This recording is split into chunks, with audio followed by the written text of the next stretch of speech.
Hello friends, आप सभी का स्वागत है इस वीडियो में। तो फ्रेंड्स बात करेंगे इंडिया से आए क्रिप्टो न्यूज़ के बारे में। तो फ्रेंड्स वीडियो हो सकती है थोड़ी सी लंबी हो जाए। रहा समझाने की बात तो मैं अपने बिहाफ पर अपनी तरह से पूरी तरह से अच्छे से समझाने की आप सभी को कोशिश करूंगा। एक एक डिटेल्स जो यहाँ पे प्रोवाइड की गई है। तो चलो फ्रेंड्स बिना वक्त गवाए शुरू करते हैं और पहुँचते हैं सबसे पहले टॉपिक पर। उसके बाद से जो भी डिटेल्स है उसे हम लोग देखते चलेंगे। तो फ्रेंड्स बात करेगा टॉपिक के ऊपर में, तो यहाँ पर देखो India calls on G20 to bring crypto with in global. तो फ्रेंड्स यहाँ पे नीचे में अगर देखो तो फ्रेमवर्क है, तो मतलब आप समझ लो क्रिप्टो रेगुलेशन के बारे में बात यहाँ पे हो रही है।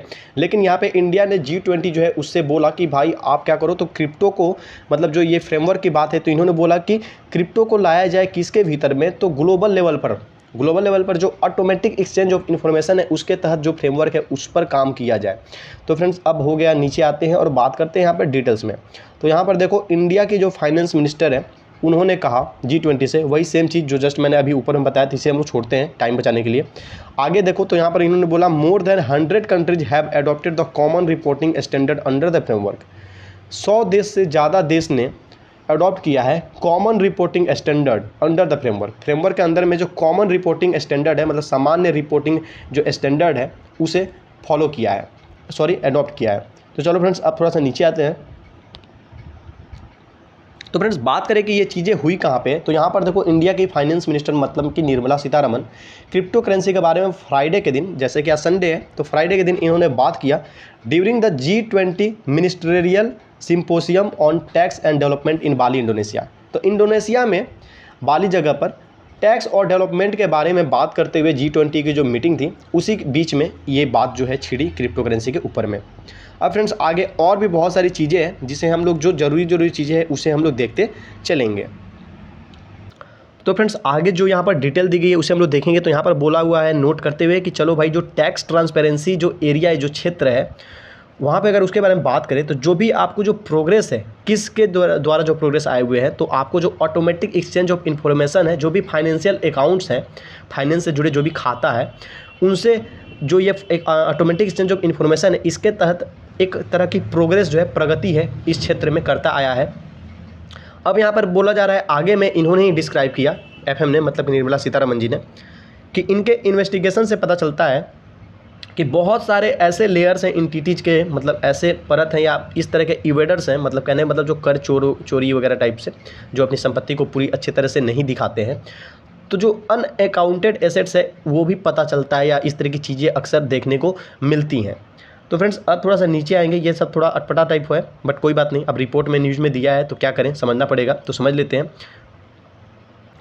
तो फ्रेंड्स आगे अगर बात करें तो यहाँ पर इन्होंने फिर से कुछ बात को ऐड करते हुए, मतलब अपनी स्टेटमेंट जारी रखते हुए बोला कि जो automatic exchange of information framework है जिसके बारे में ये बात कर रही है कि यही same to same framework crypto के लिए भी लाना चाहिए। तो यहाँ पर इन्होंने बोला कि ये क्या प्रोवाइड करता है, तो जो भी फाइनेंशियल अकाउंट है उसके इन्फॉर्मेशन को वेरियस ज्यूरिसडिक्शंस, मतलब अलग अलग जो कंट्रीज है वहाँ के जो न्यायालय है या जो न्याय क्षेत्र है सबके लिए ये इन्फॉर्मेशन प्रोवाइड करता है। यहाँ तक तो बात समझ में आ गई। आगे देखो जो टैक्स इवेडर्स, मतलब वही जो कर चोरी करते हैं, जो वो उस तरह के जो लोग हैं जो वो हैं, इनके बारे में अब बोला जा रहा है कि बिंग स्मार्ट, ये क्या हो रहे हैं, तो स्मार्ट हो रहे हैं, explore other avenues to shift their unaccounted wealth through investment in non official assets. तो ये अब क्या कर रहे हैं, एक तो स्मार्ट हो रहे हैं और इनके पास जो भी इनकी अनअकाउंटेड वेल्थ है, मतलब अनअकाउंटेड वेल्थ मतलब ये हुआ कि वो वेल्थ, वो संपत्ति जिसका कोई हिसाब नहीं है, मतलब कि इन्होंने उसको छुपा रखा है। जैसे गवर्नमेंट के पास बहुत सारे लोगों की कितनी संपत्ति एग्जैक्ट पता होता है बट बहुत लोगों का नहीं पता होता है क्योंकि वो सारे लोग उस संपत्ति को छुपा के रखते हैं। तो इसीलिए अनअकाउंटेड वेल्थ यहाँ पे यूज़ किया गया है। तो इस अनअकाउंटेड वेल्थ को ये वो क्या करते हैं, तो इन्वेस्टमेंट करते हैं कहाँ पे, तो जो नॉन फाइनेंशियल एसेट्स हैं, मतलब एक हो गया फाइनेंशियल एसेट, एक या नॉन फाइनेंशियल एसेट, उसके थ्रू ये अपने मनी को शिफ्ट करते हैं, एक्सप्लोर करते हैं और शिफ्ट करते हैं ताकि ये टैक्स वगैरह से बच पाए या जो भी गवर्नमेंट के पॉलिसी होते हैं उससे बच पाए। तो यहाँ पर जोर देते हुए इस एरिया और इस बिंदु पर, इस पॉइंट ऑफ एक्शन पे जोर देते हुए इन्होंने बोला कि G20 को इस पर फोकस करने की ज़रूरत है या इसको इस बिंदु पर काम करने की ज़रूरत है। कौन, तो फाइनेंस मिनिस्टर ने ऐसा बोला। अब फ्रेंड्स नीचे आए तो जो ऊपर में हम लोगों ने जो बात की है उसी के बारे में यहाँ पर नीचे में आपको एक स्टेटमेंट देखने को मिलेगी जिसे मैं करता हूँ ऐसे हाईलाइट। तो आप यहाँ पर देखो, इसे फिर देखते हैं, उसके बाद फिर हम लोग नीचे आएंगे। तो फ्रेंड्स यहाँ पर बोला जा रहा है कि वाइल द डेवलपमेंट, मतलब जो क्रिप्टो एसेट रिपोर्टिंग फ्रेमवर्क का जो डेवलपमेंट अभी चल रहा है, अभी जारी है, I call upon the G20, तो मैं G20 से आग्रह करता हूँ या आह्वान करता हूँ कि to examine the feasibility of an automatic exchange of information in respect of non financial asset, कि जो भी नॉन फाइनेंशियल दूसरे तरह के जो एसेट्स हैं उसके बारे में जांच पड़ताल जो है वो करनी चाहिए ऑटोमेटिक एक्सचेंज ऑफ इन्फॉर्मेशन के तहत। तो फ्रेंड्स यहाँ पर बोला जा रहा है कि जो भी उस तरह के जो हैं जो कवर्ड हैं CRS लाइक इमूवेबल प्रॉपर्टीज, जो भी संपत्ति उस तरह से CRS के तहत जो कवर्ड है उसके ऊपर में भी इस तरह से कार्रवाई होनी चाहिए। तो फ्रेंड्स अब थोड़ा सा नीचे आएंगे तो यहाँ पे CRS क्या है ये चीज़ें आपको क्लियर होगी और AEOI क्या है ये चीज़ें आपको क्लियर होगी।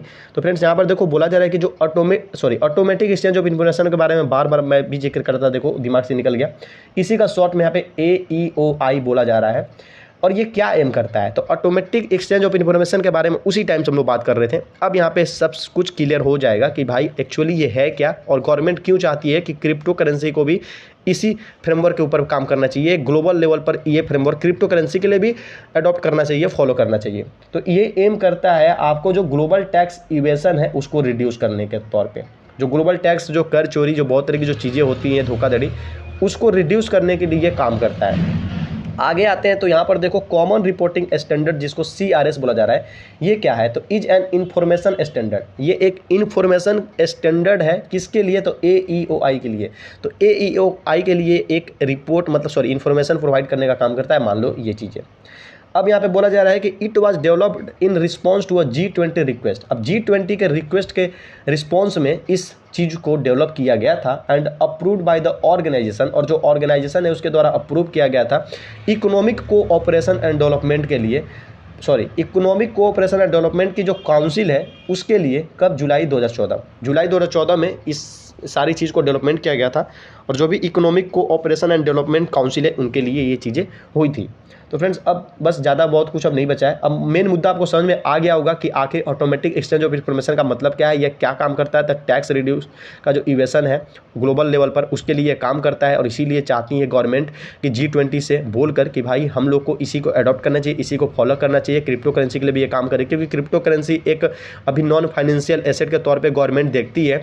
और यहाँ पर ऊपर में अभी आप लोग थोड़ी देर पहले देखा कि जो भी टैक्स इवेडर हैं या उस तरह के जो लोग हैं जो कि अपने पूरे संपत्ति को अच्छे से नहीं दर्शाते हैं, अच्छे से नहीं दिखाते हैं, वो क्या करते हैं, तो कोई ऐसा दूसरा मार्ग देखते हैं जिसपे गवर्नमेंट का कुछ बस ना चले और उस मार्ग के द्वारा वो अपने पैसों को बढ़ा सके या इधर उधर शिफ्ट कर सके।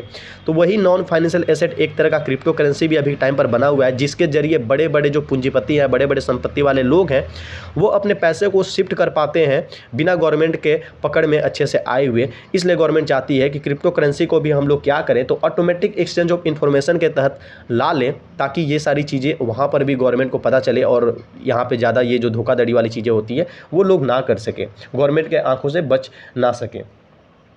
तो फ्रेंड्स देखो एक लाइन यहाँ पे और बोला गया है CRS के बारे में, जैसे कि CRS के बारे में ऊपर से ऊपर वहाँ पे अभी जस्ट पढ़ा हम लोगों ने। ये क्या है, तो एक इन्फॉर्मेशन स्टैंडर्ड है जो कि काम करता है ऑटोमेटिक एक्सचेंज ऑफ इन्फॉर्मेशन के लिए। तो यहाँ पर देखो बोला जा रहा है कि ये क्या करता है, तो जो ज्यूरिसडिक्शन है वहाँ से ऑब्टेन करता है इन्फॉर्मेशन, मतलब इसको शॉर्टकट में समझते हैं। किसी कंट्री से क्या करता है कि वहाँ की जो इन्फॉर्मेशन है, जो भी फाइनेंशियल इंस्टीट्यूशंस हैं वहाँ पे उनकी जो भी इन्फॉर्मेशन है उसको वहाँ के न्याय क्षेत्र से प्राप्त करता है, मतलब पूरे ऑफिशियल लीजिट वे में, मतलब एक सही तरीके से काम करता है। कोई भी गैरकानूनी वाली काम नहीं है यहाँ पे, क्योंकि ये आपसी सहमति के साथ कंट्री यहाँ पे एक दूसरे को रिस्पॉन्स करते हैं और ये इस चीज़ में इंक्लूड है, सो ऐसा होता है। उसके बाद से उसी इन्फॉर्मेशन को ये क्या करता है, तो ऑटोमेटिकली एक्सचेंज करता है। एक्सचेंज मतलब आदान प्रदान कहाँ करता है, तो बाकी जो ज्यूरिसडिक्शंस है, मतलब अदर जो कंट्री के जो न्याय क्षेत्र हैं उनके साथ। और ये एक एनुअल बेसिस होती है, मतलब हर साल ऐसा किया जाता है, जैसा कि OECD ने इसको डिस्क्राइब किया। अब OECD क्या है, तो यही आपको economic cooperation and development council है, ठीक है, जिसके लिए आपको CRS और ऊपर में एक और था ऑटोमेटिक एक्सचेंज ऑफ इन्फॉर्मेशन, दोनों को ही इस्टेब्लिश किया गया था। कब, तो जुलाई 2014 में। तो फ्रेंड्स अब नीचे आओ तो यहाँ पर 100 कंट्रीज जो और भी हैं इस तरह से बातें जो है जिसके बारे में लोग नहीं पढ़ेंगे, जहाँ पे इन्होंने बोला कि ये ऑलरेडी क्या कर रही हैं, तो काम कर रही हैं या इस तरह से चाहती हैं। नीचे में एक पॉइंट है जिसे आप यहाँ पर देख लो अपने बिहाफ पे, क्योंकि लगभग चीज़ें जो थी हम लोगों ने अच्छे से समझने की कोशिश की। मेन जो पॉइंट होता है, मेन जो सेंस होता है वो हम लोगों ने कैप्चर कर लिया, वो हम लोगों ने समझ लिया है। तो फ्रेंड्स अब फटाफट से थोड़ा ऊपर आते हैं और एक चीज़ और है, आपको मैं अच्छे से अब समझा दूँ यहाँ पे। तो यहाँ पर फ्रेंड्स देखो, जो आपको automatic exchange of information framework बोला जा रहा था ग्लोबल लेवल पे, जो कि क्रिप्टो को भी इसी में लाने की सोच रहा है इंडिया, या फिर वो चाहता है कि बाकी भी कंट्रीज यहाँ पे मिलजुल के काम करें, और मतलब इस तरह से काम होना चाहिए ग्लोबल लेवल पे।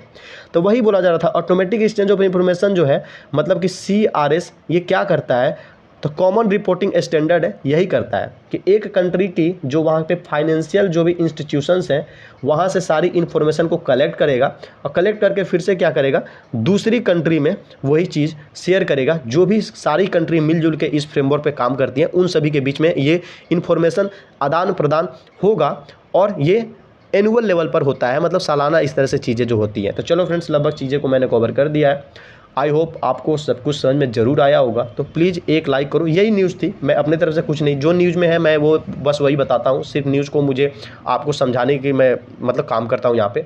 तो फटाफट से लाइक करो, चैनल को सब्सक्राइब करो, टेलीग्राम पर भी ज्वाइन हो जाओ अगर नहीं हुए हो।